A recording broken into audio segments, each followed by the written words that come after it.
this could be the intentional watering down of this platform in order to like sort of let it dissolve out. Because a lot of people talk about Elon actually being a part of what's going on. You know, he's invested in Neuralink. He's backed a lot of these things, this climate change initiative, a lot of these things that the communists in the world are trying to push, he's been a part of for a long time. It's hard for me to tell if he is just a very smart, intelligent inventor who's just now recently become aware of what is actually happening, or if he's been a part of it the entire time. What we got? What's going on, man? We got a lot, man. It's Monday. Happy Monday. Bro, you're getting skinny, dude. What's happening? What are you doing? You smoke crack? Yeah, I'm on that Hunter Biden diet. Oh, yeah. You know what I'm saying? No, man. I mean, it might be stress. I don't know. I'm fucking sleeping like shit. Yeah, you got a new baby. Yeah. Got a wedding coming up. Yeah. You know, but no, I mean, you know, just still trying to get the work in when I can, you know. But no, it's Monday. We just got back off a nice weekend. We were in probably what I would say, maybe not the most historic place on earth or even in this country, but I mean, a pretty historic place. Yeah. And I thought that was pretty fucking cool. Yeah, we got to go to Boston for a couple days. I've never been. It's the same. Yeah. And I've been up and down the East Coast a few times. I've never been to Boston, though. Yeah. I thought it was fucking beautiful. I thought so, too. We flew in and then we got our driver. We're pulling out of the airport and the driver's like, hey, look at that. That's where Paul Revere was captured. And I'm like, damn. Yeah, holy shit. Yeah. And then like along the way, he's like, here's where this happened. Here's where that happened. Here's where this happened. And like, dude, it was just crazy. I bet the people there don't even think about it though. No. It's funny you brought a driver up because he actually texted me on Saturday. Yeah. If you don't mind, I'd like to read this text message from him. Because, I mean, we talk about, you know, we interact with real people. We get to see real temperature checks. Yeah. You know what I'm saying? So he texted me this on Saturday. So after we were already back home. Yeah, we flew back Friday, right? So he texted me, he said, hey DJ, thank you very much. I didn't have a clue who you guys were until I found Andy on Instagram. Before knowing who he is, I got the vibe from all of you as incredible people. Now, listening to the podcast, I like you guys even more. You guys are the best and most organized clients I've ever met. And I've seen a lot of people from professional players, actors, CEOs, politicians, etc. Your organization skills, he's giving me a little shout out. But he's like, if you ever come back to Boston, please ask for me. I'll take care of you and anything you need. That was cool. Now he's a fan of the show. Yeah, there we go. And it makes sense because, like, you know how we do it. We try to, like, you know, I might throw a couple stuff out there. I didn't know if he was going to pick up on it or not. But he was from Colombia, I think he said. So, I mean, like, he knows. Yeah. He knows the truth. You know, he knows what evil looks like. He knows what all of this shit that they're doing to us looks He knows like. evil exists. Exactly. And that's a big problem before us. That's a big problem with a lot of people in America, bro. They don't have anything to compare it to. That's right. It's been so good for so long. People assume that everybody is just such a great person because they're a decent person. Yeah. It's just not the case, man. I mean, and dude, like, it sounds good. Like, I mean, it's a nice hope, but it's not the truth. And you will get hurt with just that hope alone. We're seeing it happen. Yeah, man. Look, bro, what's happening in this country is a result of the good. It's the result of tolerance. It's this tolerance movement that's been put down through culture, through Hollywood, through the media for the last decade or so, maybe 15 years.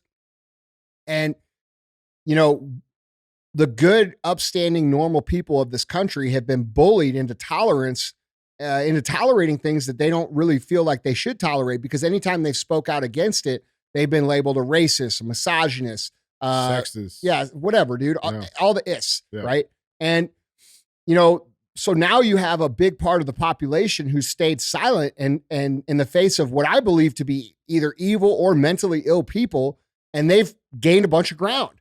And this is like playing a football game, dude. You got an offense and you got defense. And if the defense just says, oh, you know, these, like, it doesn't matter. They could be playing little league pee-wee football players and the defense could be NFL. And if NFL says, you know what, we're not gonna hit these guys because they're little and they're small and we feel bad for them and they yell and cry and throw a tantrum if we beat them. So eventually the other team's gonna win. They will march down the fucking field and like score. that's what we've got going on. We have the weakest, most mentally ill people in this country getting a free pass because good, upstanding, patriotic American citizens who are common sense driven are afraid to offend them because they've had tolerance jammed down their throat for so long. Mm-hmm. And that's what the result we're seeing is from. It's from good people not saying shit when they recognize that things are fucked up. Yeah. No, that's real shit, man. That's definitely real shit. But I brought up the Boston story because Boston, Massachusetts, like I said, beautiful place, love the people, really, really awesome stuff. But since we've been home, there's something else going on in Massachusetts right now, and it's literally all over the internet. I don't want to get too QAnon crazy, right? But dude, they just found a body in Barack Obama's backyard. What? Yeah.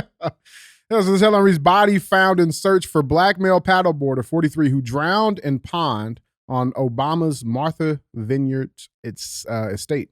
911 call was made from ex-president's $12 million property last night. When was this? This just fucking Like happened. last night? Yeah, like last night. Oh, really? Yeah. Shit, I've been busy. I got a real job. Outside from YouTube. Yeah, that's right. Outside being a YouTuber and a supplement seller. But yeah, so just a little bit. So divers have found the body of a paddleboarder who went missing in the water off of Martha's Vineyard near Barack Obama's sprawling $12 million estate. The 43-year-old vanished on Sunday evening while he was out with another paddleboarder on Edgartown Great Pond, Massachusetts. And emergency crews were dispatched to Obama's residence. Witnesses told cops the man went underwater and then briefly reappeared as he struggled to stay afloat before submerging again around 7:46 p.m. A massive joint agency search resumed Monday morning for the African-American male who was last seen wearing all black without a life jacket, MV Times reported. His paddleboard and hat were recovered Sunday evening, and his body was found in the water at 10 a.m. on Monday. The dispatch address for the incident came from Obama's Martha's waterfront vineyard home. It is unclear if the former president, 61, is currently staying at the estate. Massachusetts State Police said shortly before 10 a.m., the body of a missing paddleboarder was recovered from Edgartown Great Pond by Massachusetts State Police divers. Quote, MSP Underwater Recovery Unit divers made the recovery after the victim's body was located by a Massachusetts environmental police officers deploying side scan sonar from a boat. Yeah, man, it's just... I mean, that sounds like a freak accident. I wouldn't dig too much into that. Yeah. Unless there's more to it. Yeah, I mean... Was this on a pond, though? Or is this like in the ocean? No. So it's on the pond that's like on the island. Okay. Right? So the island's surrounded by ocean, but on the island there's a pond. Okay. And that's where this happened. You're sure about that? Positive. That's it there? That's the pond. Oh, well, that's more like a lake. It's pretty big. Yeah. It's not that deep, though. I think they said... that sucks, man. 8 feet deep. 8 feet deep, and he was about 100 feet from shore. I wonder what happened to him. That sucks, dude. I don't know, man. It's just weird, you know. I mean, you should probably. Oh shit! Where did this picture of Hillary come from? Oh, my bad. Shit. Yeah. No shit. No Oops, shit, put that bro. in there on accident. Yeah, I don't know. It's just weird, man. Like the whole thing, how it came out is just, and they're not releasing the name and all of that. Like they're holding it off. They're supposed to be releasing it later on today, but man, yeah. Well, when they release the name, you know, it would be interesting to find out what kind of connections he had for sure. Yeah. I mean, these people certainly don't have the reputation for, letting people who oppose them survive. Yeah. You know? Yeah. Loose strings, right? Yeah. Yeah. I don't know, man. I just thought that was interesting, man. But, all right, man. Well, it is Cruise the Internet. Yeah. We can get to cruising. Now that we got Hillary out the way. Guys, let's get into it, man. We got headline number one. Headline number one reads, now, hold on. For those of you who, I got to give you this plug, because for those of you guys who don't know, outside of just being a YouTuber and supplement seller, all right, you're a branding genius. I don't know about that. Listen. What I do? New York Post calls it. So, I mean, you're a branding genius. I thought you would have great insight on this first headline.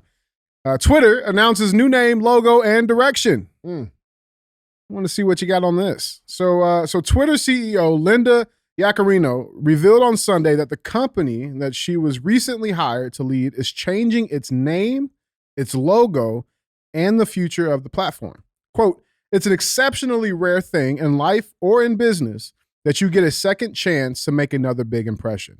Twitter made one massive impression and changed the way we communicate, Yaccarino wrote on the site. Quote, now X will go further, transforming the global town square. X is the future state of unlimited interactivity, centered in audio, video, messaging, payments, banking, creating a global marketplace for ideas, goods, services, and opportunities. She continued, quote, powered by AI, X will connect us all in ways we're just beginning to imagine. Even the site owner, the article continues, site owner Elon Musk said in a tweet late last week that the site was going to transition into the new brand over the coming days. This tweet was posted out just yesterday. Sawyer Merritt posted this out, calling it the new Muskonomy, with all these different logo options. And Elon Musk replied saying, quote, going with minimalist Art Deco on the upper right. Probably changes later, certainly will be refined.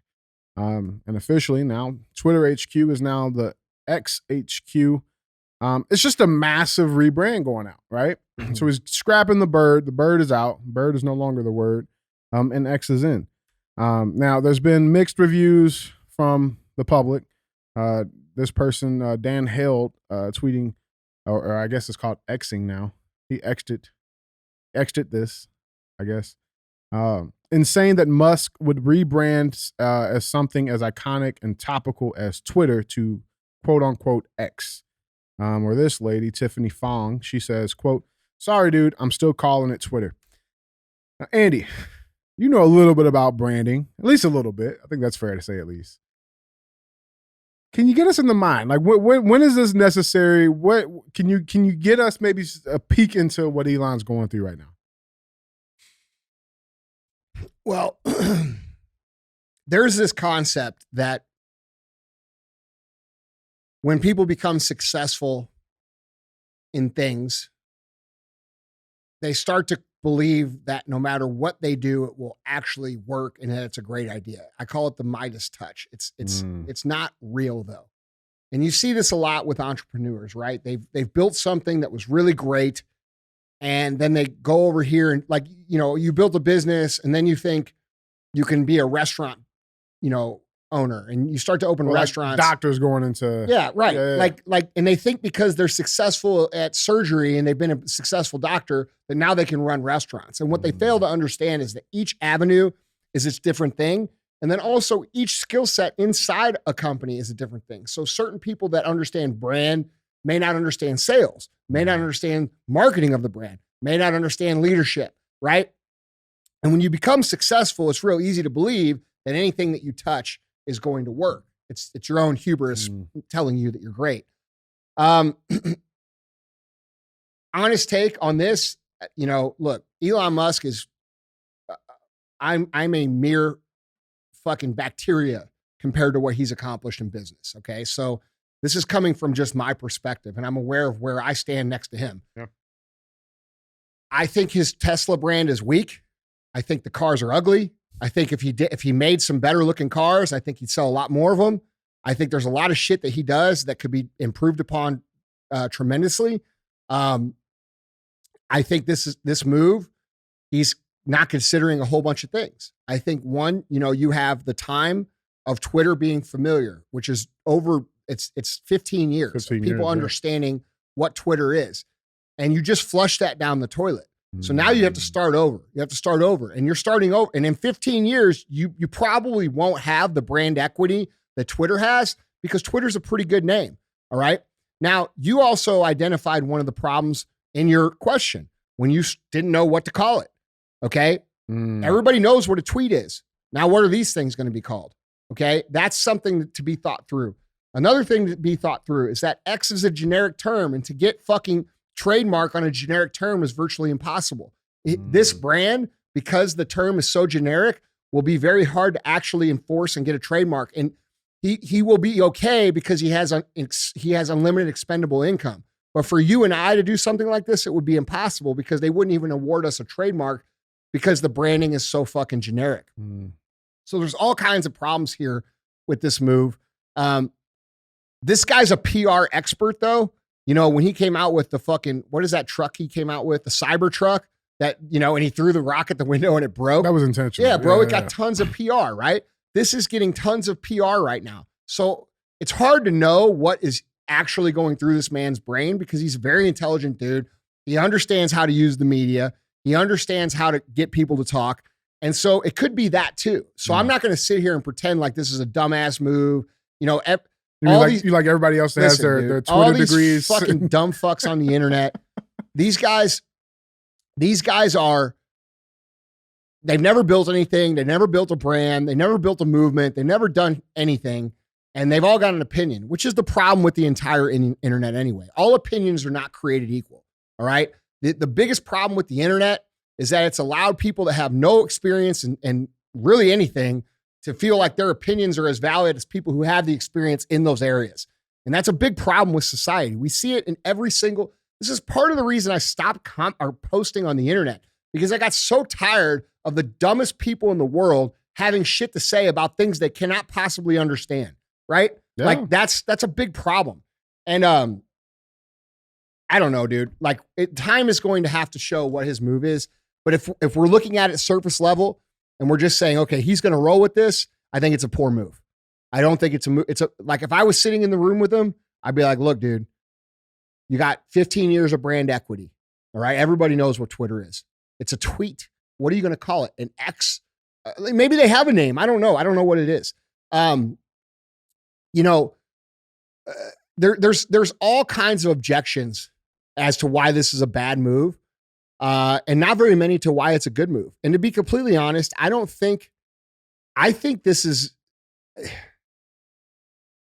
and this could be this could be the intentional, you know, watering down of this platform in order to like sort of let it dissolve out.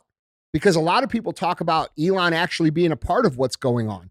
You know, he's invested in Neuralink. He's invested in all these companies. He's backed a lot of these things, this climate change initiative, a lot of these things that the communists in the world are trying to push. He's been a part of for a long time.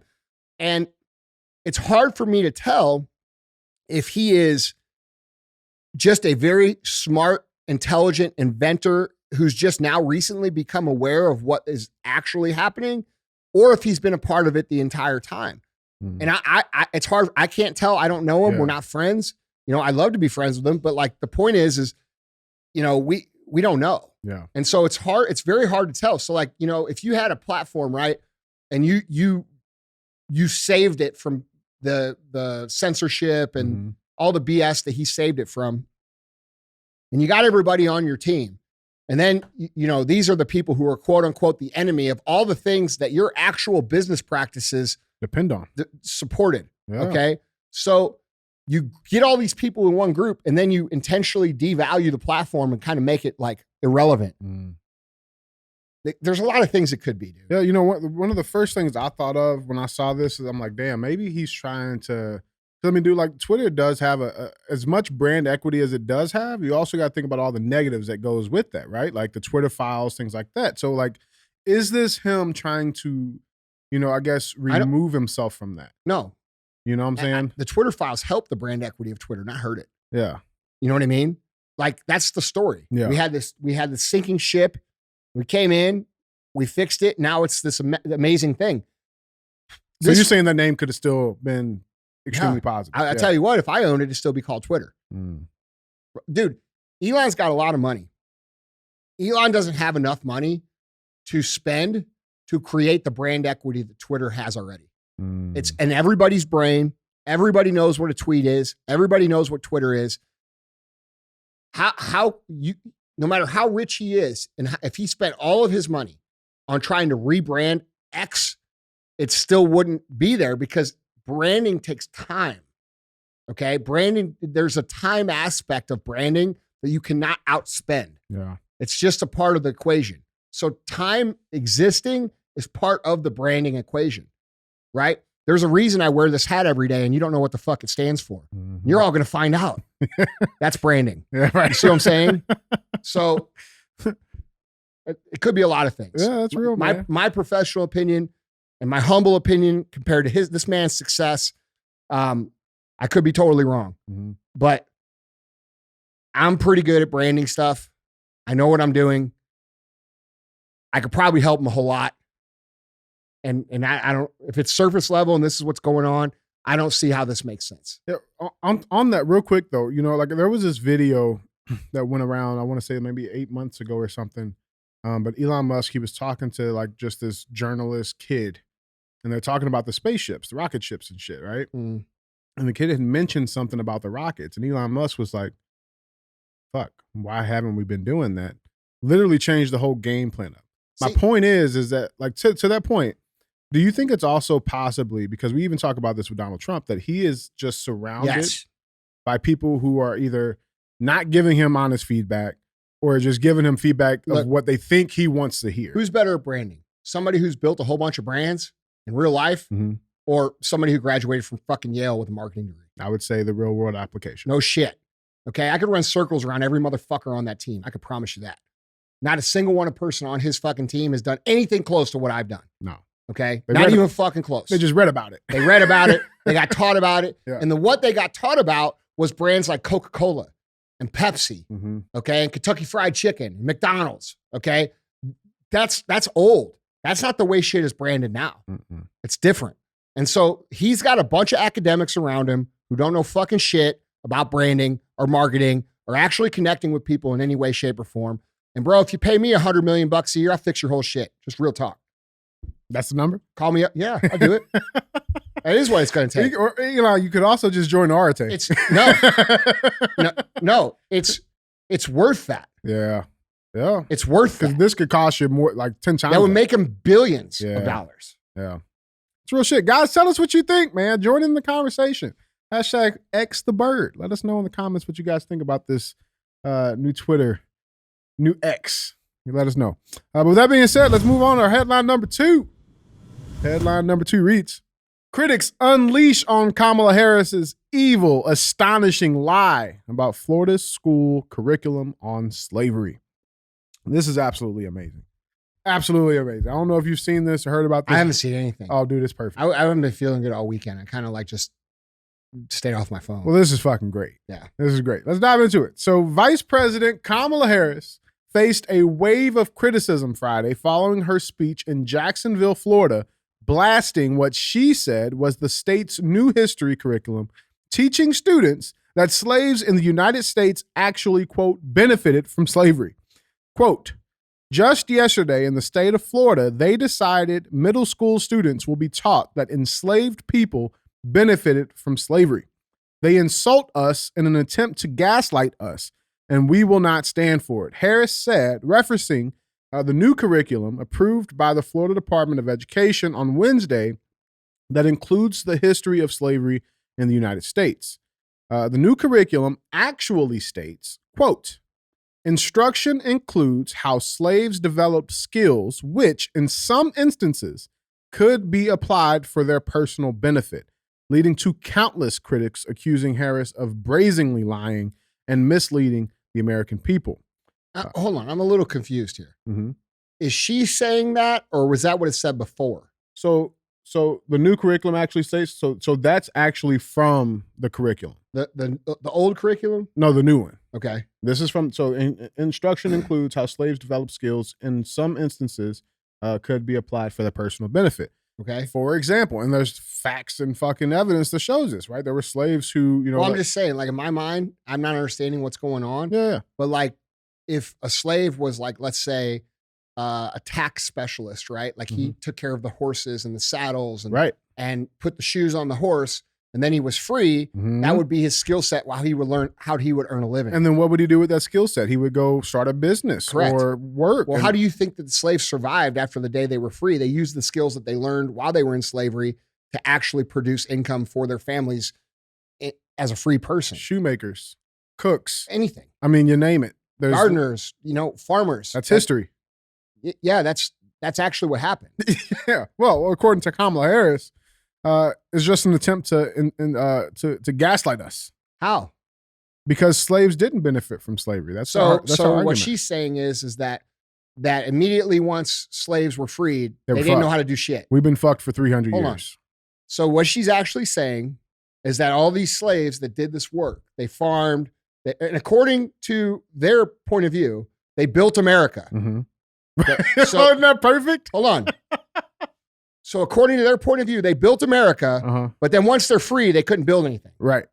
Because they didn't learn any skills. Yeah, like none of the HBCUs or any of the hospitals that we build. Or I would like to hear that argument. Like, what is that? How what is that argument?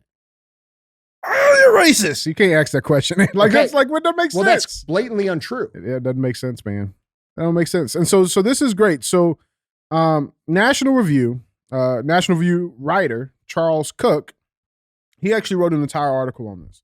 On the National Review. It's you guys can go check the article out for yourself. It's headlined, Kamala Harris is brazenly lying about Florida's slavery curriculum, in which the article, here it says, here's the list. It's 191 items strong. It contains the word, quote, slave 96 times, quote, slaves, plural, 23 times, and slavery 45 times. I've pulled each line out in the order in which they appear, which is largely chronological. It starts with, quote, the earliest slaves and ends with, quote, the integration of the University of Florida.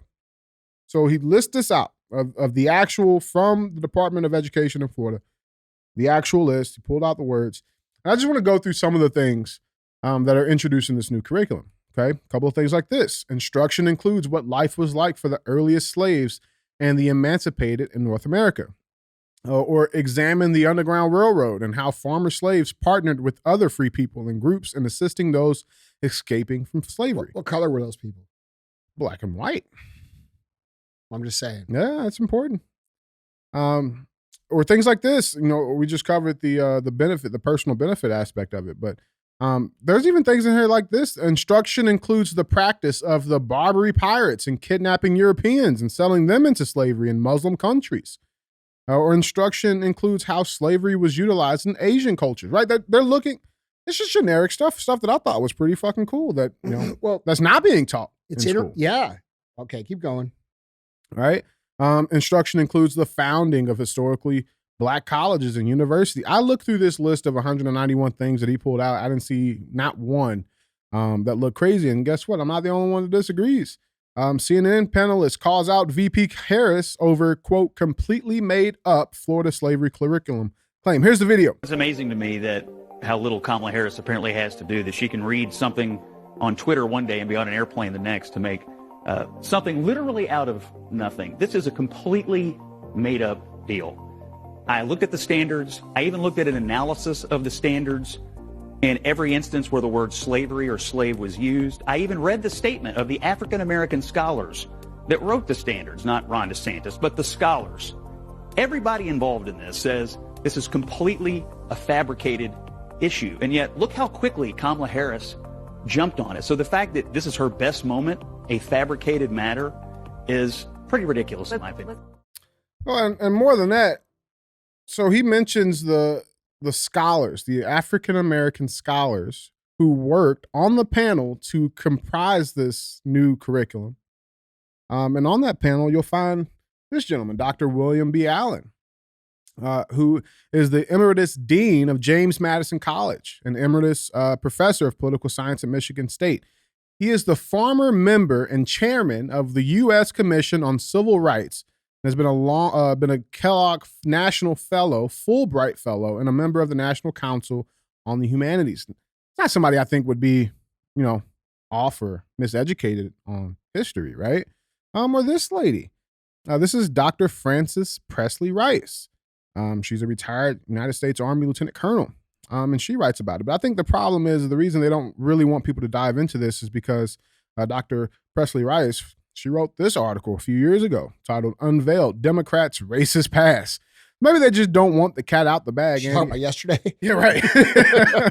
You know, I don't know. Maybe they just don't want that to get out. Andy, what do you got on this? What do you got on it? Well, listen, I'm happy that Kamala actually brought light to this. You know, because people are actually able to see exactly what they want and don't want to be pushed. Right, like when you got people that are going through true history, right? Not the winner's history, but real fucking history, right? Mm-hmm. And when you go through it and you see the things that, you know, should actually be taught, they don't want that to be taught. But ask You're yourself. talking, when you say they don't want that to be taught, are you talking about the idea that slavery has existed in all cultures across the human history? Yeah, correct. Across Correct. every generation. All the of different humans? people who have There's been actually slaves. more people enslaved right now than there ever has been in the history of Earth. Exactly. And not only that, but so you see what they don't want to be taught, but what do they want our children to be taught right now? Well, they want to be taught that the only slaves that ever existed were black slaves in Yeah. America. Or what about teaching our And little black why- boys to cut their penises off? What? Well, They're cool with that being Or taught. teaching our little black boys that they can never succeed and they can never become successful in America because the little kid that's across from them who happens to be white is inherently racist and has power over them just for existing. So you tell me who's It's incredible to me how they attempt to start the victim culture in Black America from like literal birth, right? Like you could never be, and these are people. Now, Kamala Harris is the vice president of the United States. Her role and Joe Biden's role is supposed to be to unite Americans, not Black Americans, not white Americans, not Asian Americans, not Latino Americans, not Native Americans, but Americans to work together to progress the country in a positive direction for the benefit of all of us Americans. That's their job. That's what we elect them to do. And what they do is they actually come in and they divide every single person at every single point of contention for their own benefit. And it's absurd to me that we have people in power that propagate these sorts of things and people champion it and cheer for it and think it's okay. Like, if you cheer for this, don't you understand what you're cheering for? Don't you understand that you're cheering for the idea that, you know, if you're a black person and you're saying, oh, yes, this is true, she's right. Or if you're like, you are basically cheering and celebrating the idea that she believes you're less capable as a human being, which is simply untrue.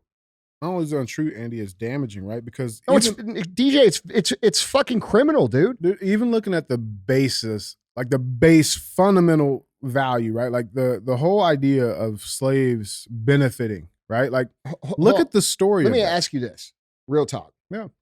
You got two little girls at your house. I'm white. Okay. Well, could have fooled me. Yeah, right. Right. At least on the outside. All right. I come over to your house. Yeah. And I'm talking to Ryan, Mm-hmm. and I'm like, hey, Ryan, you know, and she knows me as her Uncle Andy, right? She does. Yeah. And I'm like, Ryan, you know, and you're in the other room. Okay. All right. Yeah. And- Getting the s'mores ready. I got you. Yeah. Right. You're in the other room, you know, doing things that require no skills, apparently. Right. Yeah. Okay. like, whatever. You're in the other room over there drooling, just waiting to be told to do something, according to her. So you come back in the room and I'm sitting there with Ryan and I'm like, you know, Ryan, it's too bad that you were born black, you know, because you're never going to be able to succeed. You're never going to be able to be anything because people like me are going to hold you down. Bro, it'd be black on black crime that day. You know what I'm saying? No, I'm just real talk. What would happen if you came in and had, I get it. I put a bullet in my fucking head. Bro. But see, that's what these people do at scale. And they have no problem saying it. No, and then you have people who are black people that fucking agree with it. And then you know who agrees with it the most? The white upper class, middle upper class women. The brunchers. Yeah, the brunchers, bro. That's what we're gonna call them from now on. Brunchers. The brunchers. The brunchers fucking say, oh yeah.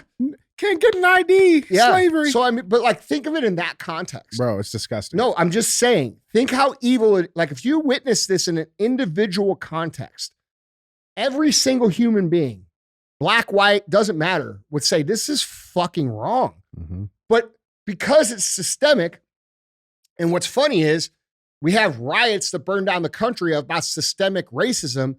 Do you know what the systemic racism is? It's telling little kids that they cannot be things because they were born a certain color in what's supposed to be a free country where all men are created equal and we all have the right to pursue life, liberty, and happiness. See what I'm saying? No. So because it's in a system, like how do people not connect these dots? How evil it is. And dude, this it's a very, very simple fix, right? Because instead, the conversation could go like, hey, yeah, you know what? Slavery is a part of this country's history, right? I mean, I don't know if I have any, ancestors, as they like to call, right? But like at the end of the day, to be able to tell a story that while yes, there was slavery, involuntary, as harsh, as brutal it was, there were still people who were slaves that were still able, despite all of the hardships, built stuff, invented things, created hospitals. Like, why is that? The United States wouldn't even be the United States without the contribution of those Americans that happen to be black that you're talking about right now. That's what I'm saying. So it's like, it's a very simple flip in the sentence or in the conversation that could be having that can completely change the entire trajectory of that child's life. Right. But because they want to play this word game and because they want to dial everything as negative, now you're going to have these kids. Well, so we just had slavery and then that was just it. There was no benefits. Like nobody, like there was just nothing. Like that's the end of the fucking story. That's what we're going to choose to tell our children. Furthermore, how come we don't talk about what was done to change the fact that there was slavery? Right. Well, that's inside the new curriculum. It is. They talk about not only, I think they actually mentioned it as Black patriots. They do talk about it because I did see that they called them Black patriots. Look, man, here's the this new curriculum. Here's the reality, and people get upset when I say this, but I don't care.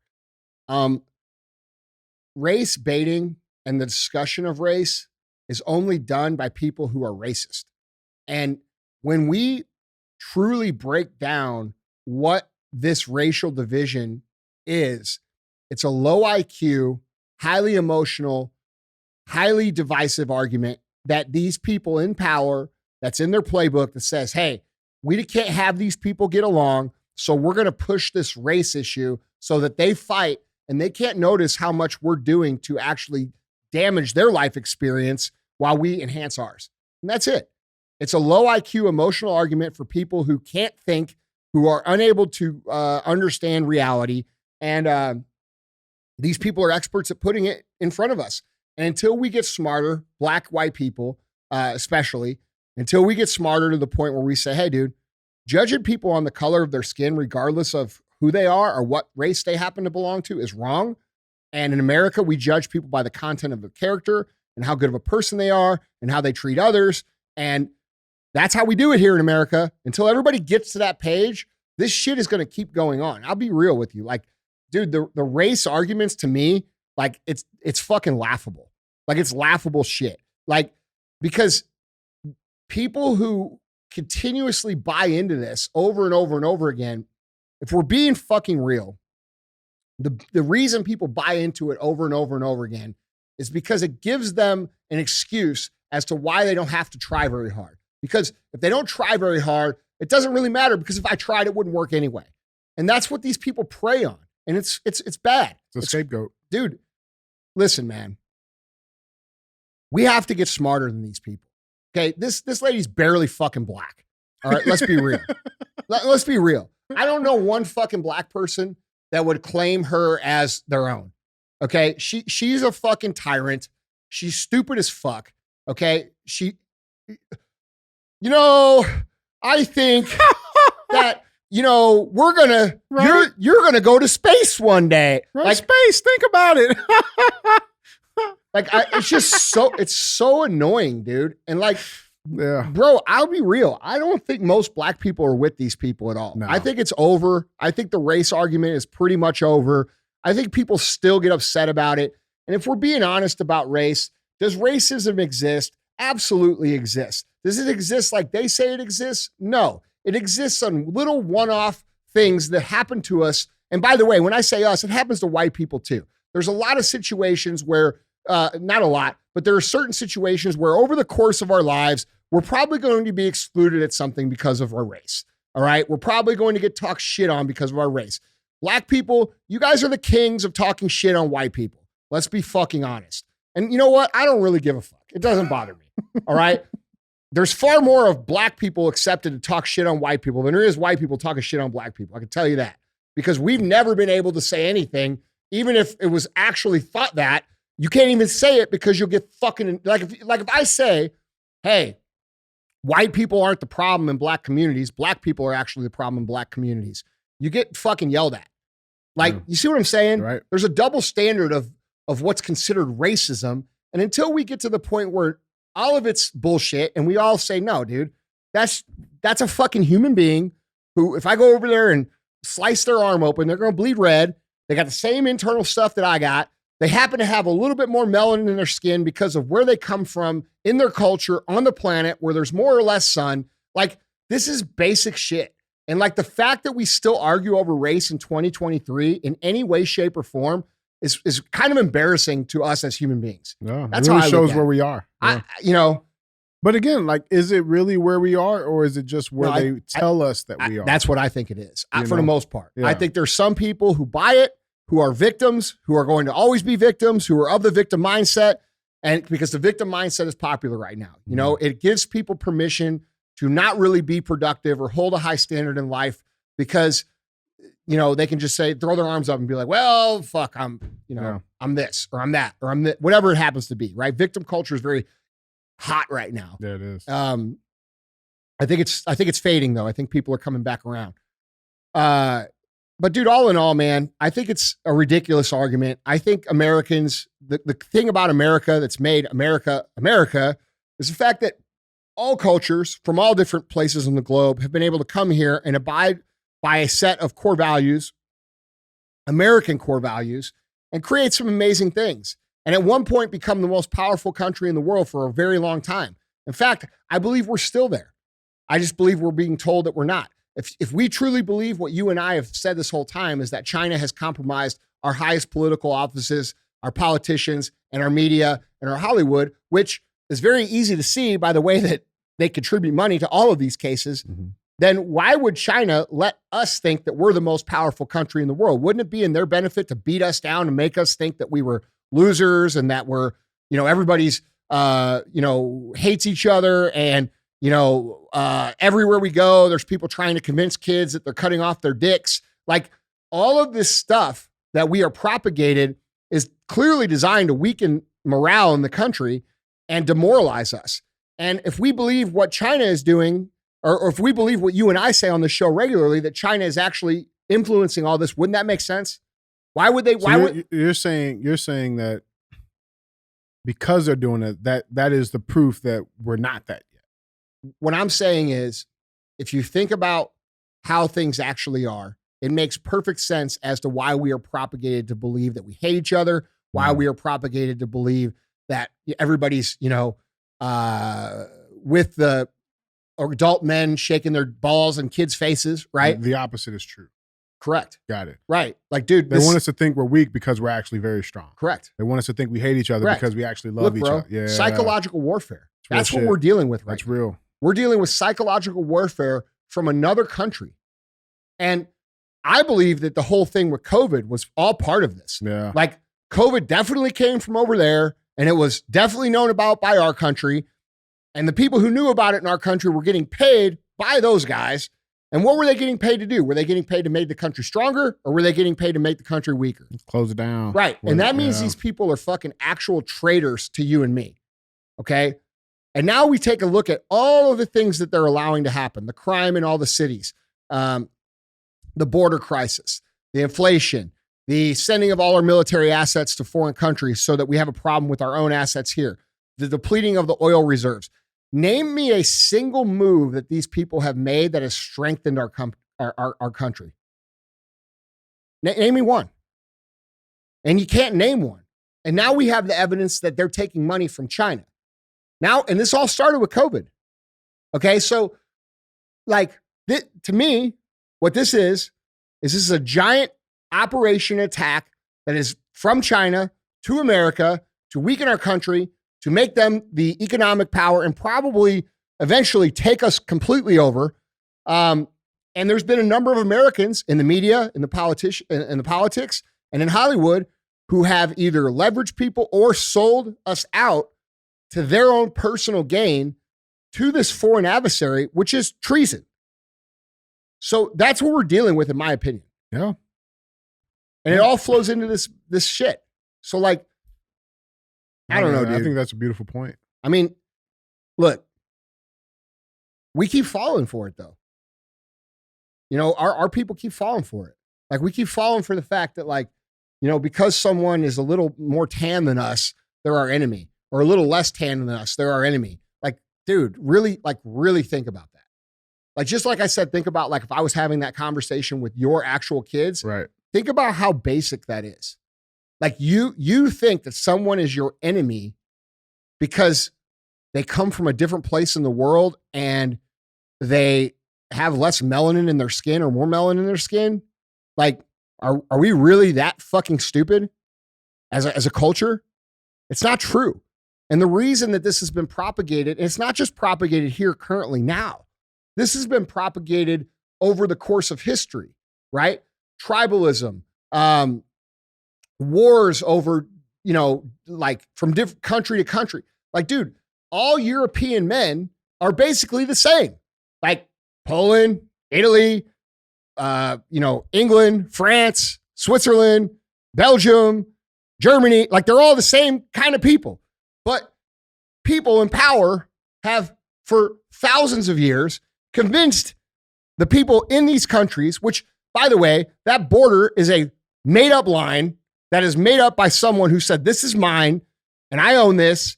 And all of you peasants are part of my shit. And you've convinced people to fight battles and kill each other and murder each other and rape the women and genocide people based upon a made up fucking border when those are your brothers and sisters right over there 10 feet away. Like, dude, humans have to get smarter, dude.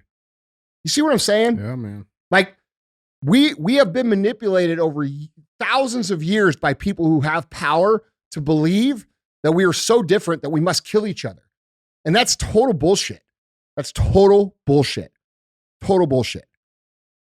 It's real shit, And man. until, you know, if humanity would all come to this realization that we're all pretty much the same, dude, we could have world peace. If you took all of these leaders and all of them, the leaders of these countries, with the exception of a couple guys, okay, and you put them in a fucking space capsule and you shot them to fucking space, okay, the world would improve drastically, like in like a week, because people from the real world would say, hey, you know, none of this stuff they were doing made sense. We should be doing it this way, this way, this way, this way, and everybody would rise up in a positive way, right? People don't want to fight. They don't want to argue. They don't want to hate each other. Nobody wants to hate each other. And if they do want to hate each other, the only reason they want to hate is because you've been told to hate or you've been taught to hate. And that's not just white people towards black people or black people towards white people. That's across human history culture. So like, dude, when we think about this, we have to really like break it down. Like these people who have in power of any kind or sort have no moral authority over us. We are like divine, godly beings. We are not like Germans and Italians and Frenchmen. Like, dude, we're fucking people. And until people understand that we're all people, we're all trying to be happy, we're all working hard, we're all trying to, like, shit can't change. We're going to continue to go down this process of global tyrants in every different country serving themselves and using the peasant class, that's us, to produce for them. To get it done. Yeah. Like, bro, when we were in Boston, we remember when we drove by the Federal Reserve Mm-hmm. and we were talking to the driver and we were making a joke about like, there's some of the most powerful people in the country or in the world in that building. Mm-hmm. And, you know, those people sit in that building and they look down at the street and they see all these people and they don't see people, bro. You know what they see? They see their slaves that have been designed to produce for them. And you might say, well, that's ridiculous, Andy. Well, okay, let's do the math on your income. How much of your income do you pay to the Right. government? You pay more of your income to the government than you get to keep in your own house. If you do the full math, that is a fact. What does that make you? Slave. It doesn't make you free.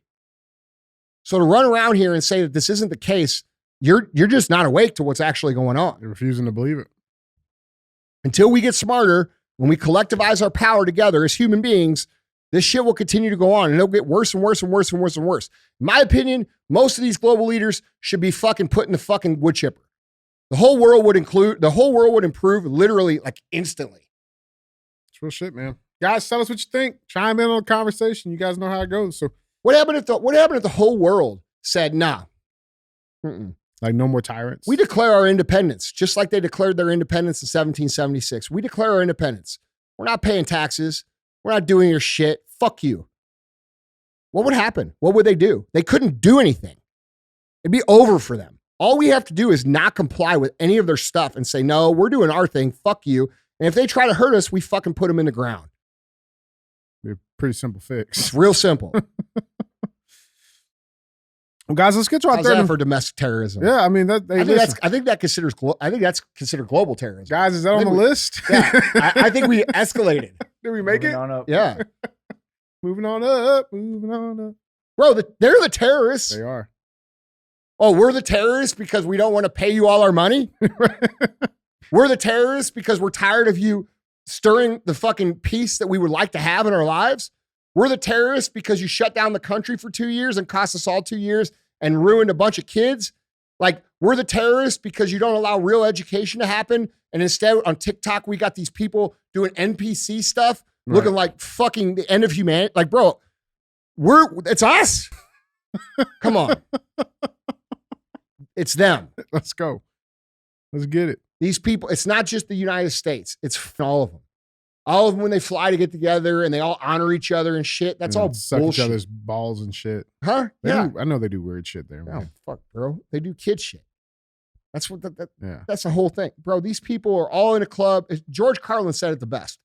These people are in a club and you ain't in it. Mm-hmm. And that's it. And in their club, they rule the roost. And until we go in and take the roost over and say, fuck you, they're going to continue to do what they do to us, which is make our lives hard, make our lives miserable, make our lives stressful, make our lives, shit. That's what they're going to do. Yeah. And then they're going to smile in your face and be like, isn't freedom great? He saved our democracy. Yeah. Guys, let's get into our third and final headline. Headline number 3. Headline number 3 reads, report, Hunter Biden put Joe Biden on business calls dozens of times. Shocking. I can't believe it. Me neither. Dude, don't you look at some of the headlines that come out after we've covered this for like years now and just roll your fucking eyes? Bro, I look at it because they always put it up in the same notions. Like all the sites are like, breaking news. Can you believe this? I would appreciate if you guys would start telling all these people, that Andy and DJ said that fucking 3 years ago. 3 years ago, bro. Like that would be cool. Like you guys, like our little army here, like when these headlines come out that we've all been saying the whole entire time, let motherfuckers know. Yeah, because, it's not even fun. Like, yeah, no shit. Let's get into this, though. So this is Breitbart News article reading, Hunter Biden reportedly put then Vice President Joe Biden on calls with family business associates upwards of 24 times. Devon Archer, Hunter Biden's former business partner, who reportedly was expected to testify before the House Oversight Committee today when the show was being recorded, will tell the committee that he witnessed Hunter Biden using the influence of his father during business meetings by calling the former vice president, the committee announced Monday. A person familiar with Archer's expected testimony told Breitbart News the outstanding date is under negotiation with his lawyer. Fox News reported that Devon Archer pulled out of today's scheduled testimony the third time he canceled his commitment. This X came out from X. Chad Pergram X this out. He says, House Oversight Committee Chairman James Comer confirms to Fox that Burisma board member Devon Archer has canceled a deposition 3 times. Archer is under subpoena from the committee. Fox has told Archer has canceled because of personal reasons and schedule conflicts. The committee hoped to bring in Archer today, but that is not happening. Fox is told the committee is now aiming for Thursday, but it's far from clear if Archer will show. Oh shit, what the fuck? Hillary popped up again. What the fuck's happening? Get that out of here.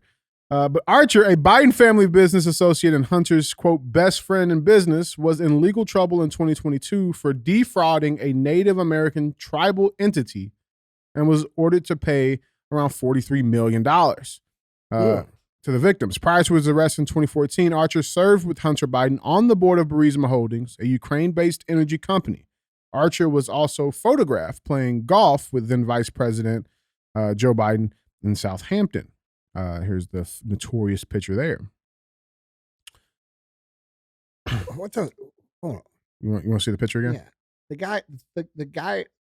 Yeah, I don't know the what the guy fuck to his that is. right with his arm around. I don't know what the that white is. shirt. I don't know, That's a fucking hairpiece, bro. That's worse than a hairpiece, right?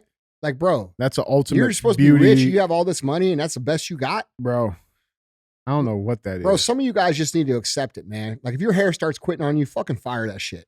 That's what I'm saying. That's a look. That's a good look. Remember when your hair was quitting on you? What I tell you?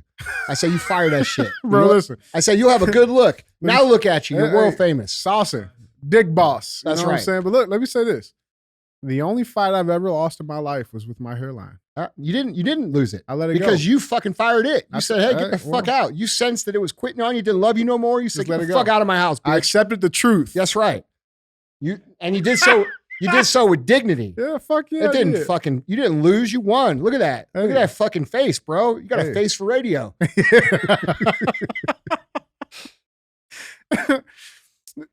Oh man, thanks. Well, bro, if I sit there and told you you're a beautiful black man, that would be a little weird.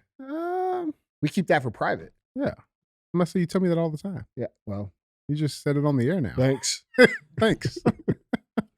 Yeah, so the committee expects Archer to tell the committee about one instance in particular that involves Vadim Pershaisky, a Burisma Holdings executive, and Mykola Zolchevsky, the company's founder. According to the New York Post, both Ukrainians met with Hunter Biden and Archer at the Four Seasons Resort Dubai at Jumeirah Beach in 2015. This is the conversation allegedly. Quote, while they were sitting outside at the bar, Vadim Pershaisky, a senior Burisma executive, phoned to ask where they were because Burisma's owner, Mykola Zolchevsky, needed to speak to Hunter urgently. Soon afterward, the two Ukrainians joined Hunter and Archer at the Four Seasons bar, and Pershaisky asked Hunter, "Can you ring your dad?" At the time, it was early afternoon Friday in Washington, D.C. Hunter then called his father, put him on speaker, placed the phone on the table, and introduced the Ukrainians to Joe Biden by name as Nikolai and Vadim. In the presence of Archer, Hunter Biden apparently used the phone trick as many as 24 times, the Post reported.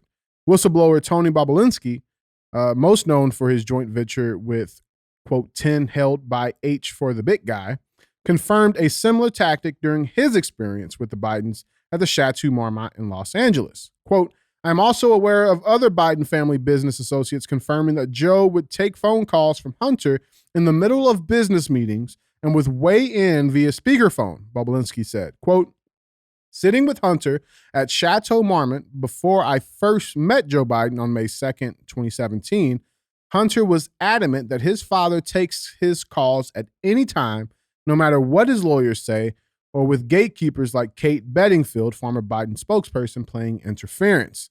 The American people don't fully appreciate yet the key role Joe Biden played in the Biden family global influence peddling.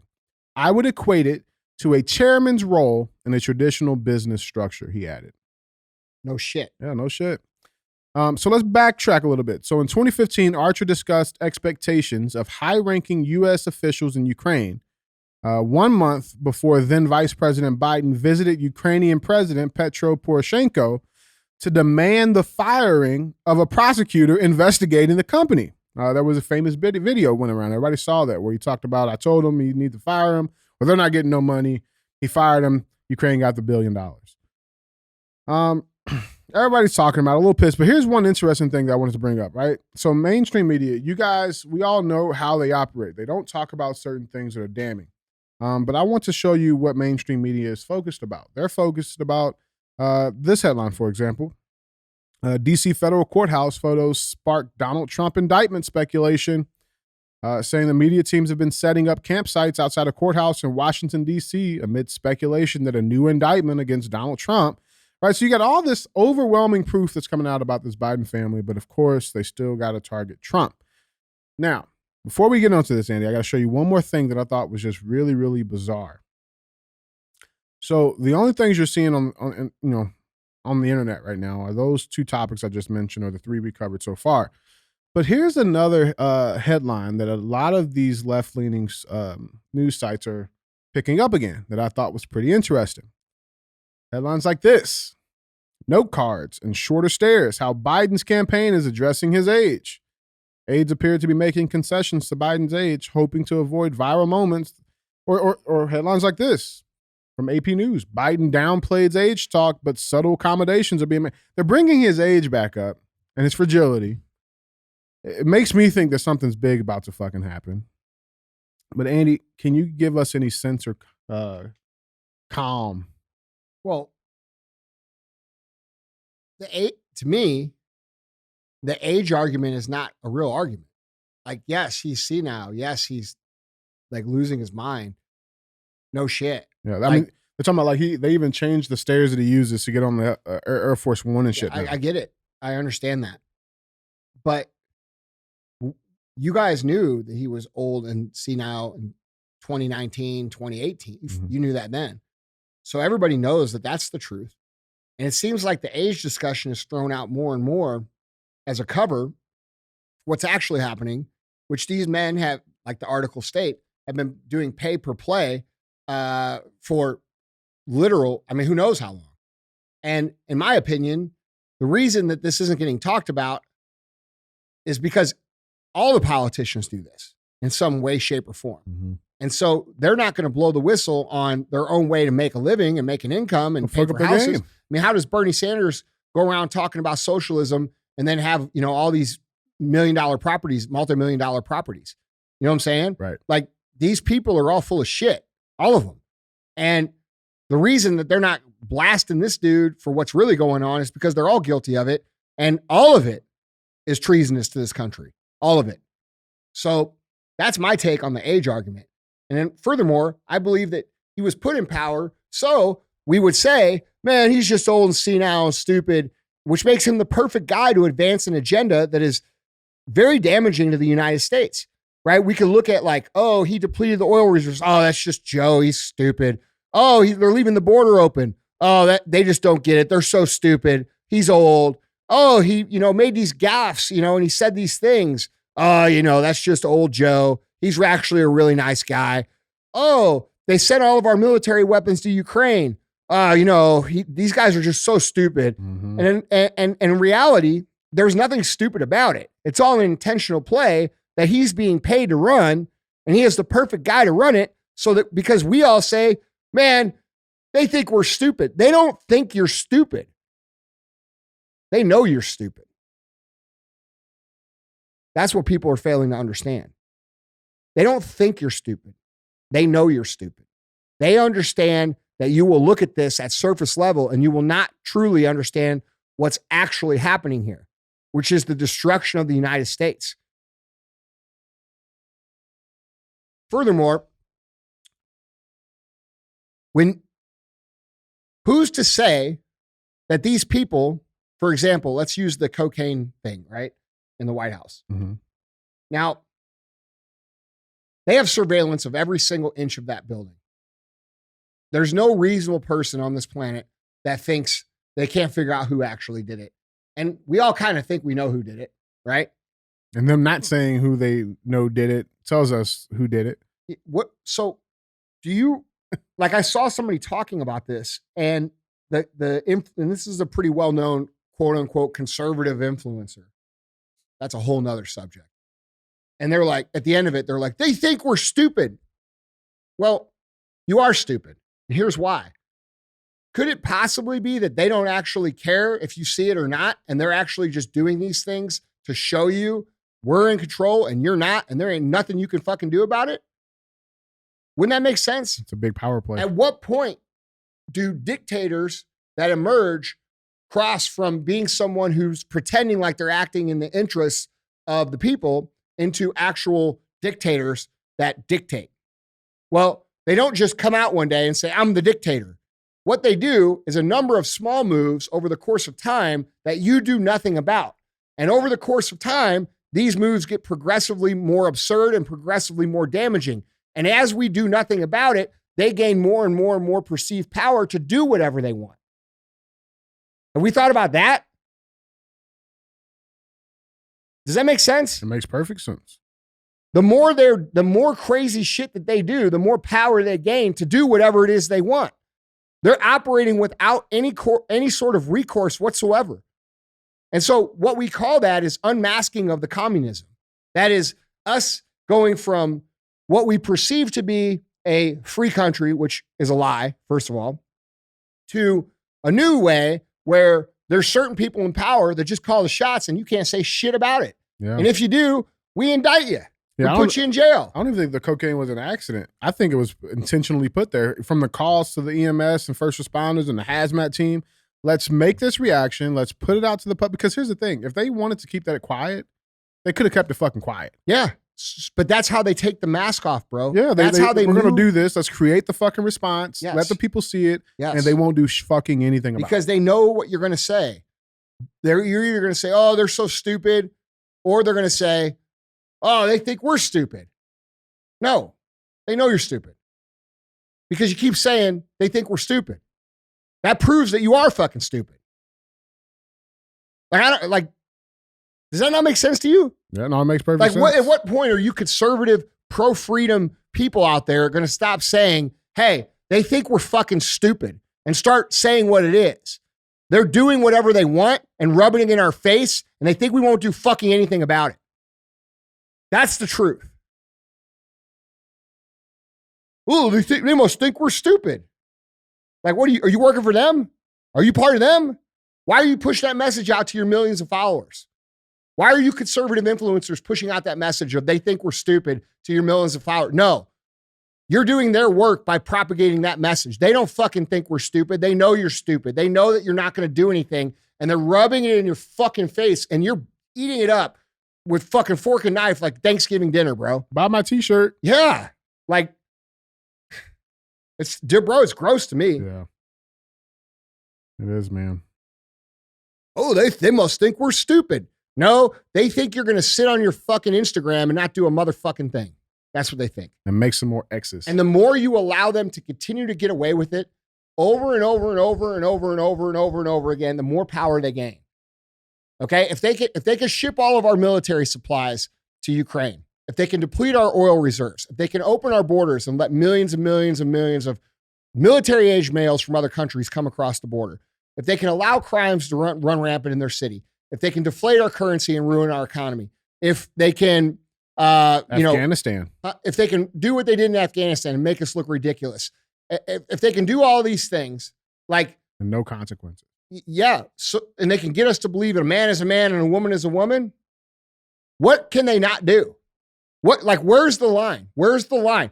If we lived in America 30, 40, 50 years ago, the military would have already arrested all these people.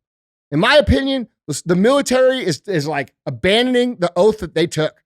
The oath, I believe, is defend us against all enemies, foreign and domestic. Well, guess what? I'm not the fucking domestic enemy, and neither are you, and neither are the people listening. So where's our military stepping up? Where are our actual leaders stepping up? Where are people stepping up in these three-letter agencies saying, no, this is fucking bullshit? You see what I'm saying? Like, dude, we pride ourselves over here as America being home of the what? Brave. That's not what I'm seeing. Whole bunch of people took those oaths and ain't doing shit. It's real shit. Guys, what do you think? Let us know. Let us know in the comments. # call on Tyrone. I like that one. I do too. Let us know. But guys, that was our 3 headlines. It's time to wrap this thing up. Bring this show home with our final segment of the show, as always. Thumbs up or dumb as fuck. That's where we bring a headline up, we talk about it, we go through it, and we get one of those 2 options. So with that being said, our thumbs up or dumb as fuck headline reads, photos, roadside assistance, NASCAR pit crew fixes car damaged in accident on Chicago street. I thought this was pretty fucking cool. So listen to this. So NASCAR crew members knew exactly what to do Friday when a driver was involved in a minor accident on a Chicago street. The crew got the car running again after it was damaged in a fender bender near where racing teams were prepping for an inaugural race on the Chicago street course, according to CBS Sports. The group included members of Colic Racing and Legacy Motor Club and was near South Doozable Lakeshore Drive when the two cars hit each other. There were no injuries, but one of the vehicle's front bumper and side were damaged during the incident and needed to be fixed. When the expert mechanics saw what happened, they ran over to assist. Photos taken at the scene captured the moments they pitched in to help. So this was the tweet coming out from Colic Racing. Update. Some of our guys and some at Legacy Motor Club guys are helping fix it up. And there they are. They're on the streets of Chicago. So their semi-trucks are parked right next to where this front to bumper incident happened. And they ran right over there and fixed the car up, man. Yeah, so article continues, says, quote, "That's some pretty sweet insurance coverage they got," one social media user jokingly commented, to which another person replied, quote, "That would be a pleasant surprise if you called roadside assistance and whole pit crew showed up." NASCAR pit crews have been described as the, quote, "hidden athletes of car racing," according to Endurance Warranty. Quote, "When you look at the training and the tremendous amount of pressure that falls on a pit crew team, you come to appreciate the hard work and technical procedures that they have to carry out at every pit stop," the site reads. Per the CBS report, Damon Lopez of Colic said the groups removed the car's bumper by unhooking the wire harness, then reattached it before the motorists left. Quote, "Normally confined to the controlled environment of a racetrack's garage area, the makeshift repair work in response to a traffic accident illustrated the new and decidedly urban environment the NASCAR's crews now inhabit in Chicago's Grant Park area," the article read. Andy, what we got? So because NASCAR crews decided to fix a car that had been involved in an accident, that means NASCAR is more black? Is that what they're saying? I mean, like, I'm just glad that he didn't get shot. Can I be honest? What's up? I mean, it's really yeah. I mean, would you like me to just say, "Oh, this is thumbs up, this is great," or would you like me to tell the truth? Hey, we're here for the truth, baby. Yeah, get the fuck out of here with this shit. This is a PR stunt. These mothers, they might have been good dudes, and they fixed the car, but the reality of it is, there's some fuel pods sitting there. Like, what do they do? No, so they're parked on the street, but I think that's actually why the cars crashed. Listen, man. They didn't mechanically fix the car. The bumper was damaged and the door was damaged, and they fucking took the shit off and the car went down the road. Like, you have to know absolutely fucking nothing about cars to even fucking believe this shit. So, thumbs up to them being good dudes, but let's not make this into this whole thing. Like, go back to the last page the article said. Go right here. Wait, no, this isn't it. Let's read this. Here you go. "Normally confined to the controlled environment of a racetrack's garage area, the makeshift repair work in response to the traffic accident illustrated the new and decidedly urban environment that NASCAR's crews now inhabit in Chicago's Grant Park area." Yeah, I don't even know what that part means. It means because they did this, they're now more urban and black. They love black people. Get the fuck out of here, dude. Like, this is a bullshit article. And to the guys that did it, you're good guys. I'm not saying that. No, it's not your fault. It's whoever's running this. The media's turning this into handle. some fucking bullshit. Okay? Like, dude, you took the fucking dragon ass bumper off the car and you threw it on the fucking road like everybody else does when they get in a bumper accident, and they drove off. Can we be fucking real here, dude? Like, can we just be fucking real? Like, this is absurd shit. Yeah. Because a couple dudes on the NASCAR pit team fixed, and we're good Samaritans and fixed this car. Now NASCAR is more urban? Yeah. Yeah. Oh. Yeah. Somebody did comment though. So these trucks are sitting on the side of the road. Like they're just Am I wrong? Like, are you laughing because I'm right or I'm wrong? The whole crew's in here laughing. Like, dude, I'm sorry. I would love to sit here and say, oh, it's so fucking great. So great. But yeah. like, dude, I can't help but notice that they, yeah. come on, man. Yeah. Listen, I say thumbs up for not getting shot. Listen, I think thumbs up. I'm going to give it thumbs up because it's good that they help the people because Yeah. you should always help people. Yeah. But let's not turn this into some fucking branding. DEI play. bullshit, Yeah. communist fucking manifesto. And by the way, NASCAR is plenty black. Like, there's a lot of black people that love fucking cars. Like, the idea that, like, black people don't like racing cars, like, it's ridiculous. yeah. Okay? Like, it's, Bubba Wallace. bro, it's not, you know what I'm fucking saying. Sorry. You know what I'm saying, dude. Like, dude, everything's got to be this, like, feel-good branding bullshit around, like, bro, a couple dudes helped a car that was in a fender bender. Yeah. Does it matter what color some people were or what area, like, what color the people are that inhabit the area? Like, right. it's fucking good dudes helping out people who need some help. Andy, I bet you $100 whoever wrote this, whoever X'd this out is a bruncher. I can tell you this: they're definitely pandering to the race shit.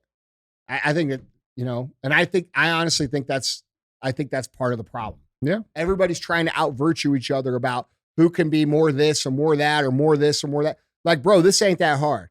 Like, a couple dudes saw an accident. They happened to be part of a NASCAR team, and they went over there and helped the people that were in the accident. Good. Yeah. Thumbs up. We're not improving urban environments That's what and I'm bullshit. saying. Like, dude, get the fuck out of here, dude. Like, let's just tell it the truth. And by the way, cool. Like, Yeah. these guys on the race team, like, bro, these are some of the coolest dudes ever, bro. You know what I'm saying? There's no disrespect towards them. They did the right thing, but the media's, and like, not everything has to be this. Like, why can't the story be like this? Good Samaritans from NASCAR team help out people in trouble. Mm-hmm. You know what I'm saying? Yeah, I'll leave it at that. Like, why has it got to be this? Oh, this just shows that NASCAR is more race friendly. Like, what the fuck? We're not racist. No shit, dude. Like, fuck. I love it, man. Dude, I'm so tired of the stuff, you know, like, can we just get back to being normal? Yeah. Like, bro, can we just be normal? Yeah. I'm with it, man. I give it thumbs up because the guys that actually helped did a good thing. I'm with you. Yeah. Well, guys, Andy, that's all I got. Me too. Don't be a hoe. Share the show.